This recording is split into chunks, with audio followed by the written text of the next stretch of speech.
আসসালামু আলাইকুম। বরাবরের মতো আরেকটা নতুন খাতার ভিডিও নিয়ে হাজির হয়েছি। তো আমি শুরুতেই দেখিয়ে দিচ্ছি আমি কী ধরনের খাতা ব্যবহার করছি। আমি বাজার থেকে কেনা এই যে এইভাবে দিস্তা খাতা, মলাট আছে উপরে, এই খাতাটাই আজকে ব্যবহার করব। এর উপরের কাভার এবং নিচের কাভারটা বেশ একটু শক্ত, তাই এই খাতাটা বানানোর জন্য বেশ উপযোগী হবে।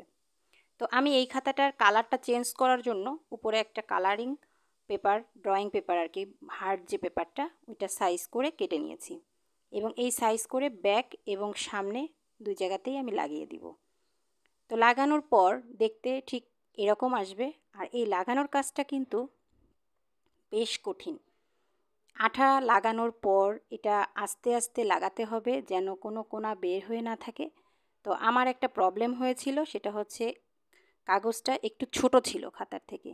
তো সেই ছোটোটাকে গোজামিল দিয়ে যেন আমরা ঢেকে দিতে পারি, তার জন্য কিন্তু আমাদের আজকে চমৎকার একটা আইডিয়া ক্রিয়েট করে ফেলেছি।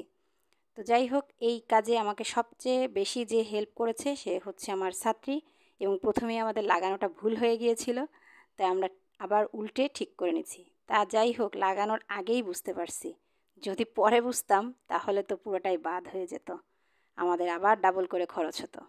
যাই হোক, এটার উপরের সাইডটাতে 1-2 মিলির মতো ছোট ছিল কাগজটা, কিন্তু আমরা এই কালারটাই দিব বলে আমরা কিন্তু ছোট বলে এটাকে আমরা ইগনোর করিনি, আমরা এটাকেই চয়েস করে নিয়েছি। তো যাই হোক, বাইন্ডিং করার জন্য আমরা ব্ল্যাক জরি পেপারটা ইউজ করব। তা পুরোটাই দেখতে থাকেন, অবশ্যই বুঝতে পারবেন কিভাবে করেছি। তো এটার সাইজ করে কেটে নিলাম।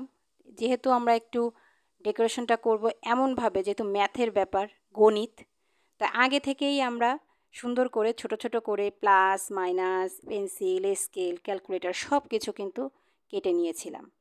তো এই ছোট ছোট কাজগুলো কিন্তু আমি করিনি, আমার স্টুডেন্ট করেছে।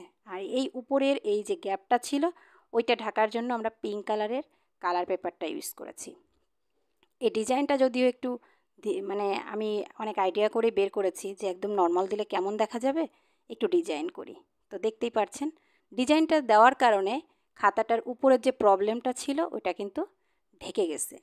তো প্রথমেই বলে রাখি, এই ডিজাইনটা করে নতুন একটা আইডিয়া ক্রিয়েট করে ফেললাম, বেশ ভালো লাগছিল। তো যাই হোক, এই তো তৈরি হয়ে গেল। দেখেন, সব কিছু আমরা সেট মতো লাগিয়ে নিয়েছি। কোথায় কোনটা লাগালে ভালো দেখা যাবে সেটা বুঝে এলোমেলো করে আর কি ফ্রন্ট কাভারে সব চিহ্নগুলো দিয়েছি। গণিতের যত সাংকেতিক চিহ্ন, ক্যালকুলেটর যা যা তৈরি করেছি সব কিছু দিয়ে দিয়েছি। আর ব্যাক কাভারে খুব সিম্পল রেখেছি। তো যাই হোক, আজকের ভিডিওটা কেমন লাগলো অবশ্যই জানাবেন কমেন্ট বক্সে। আর যদি ভালো লেগে থাকে, আপনার পরিচিত বা আশেপাশে বা আত্মীয়স্বজন বা আপনার সন্তানের যদি এরকম খাতা প্রয়োজন হয়, অবশ্যই বানিয়ে দিবেন। আজকের মতো ভিডিও পর্যন্ত। আল্লাহ হাফেজ।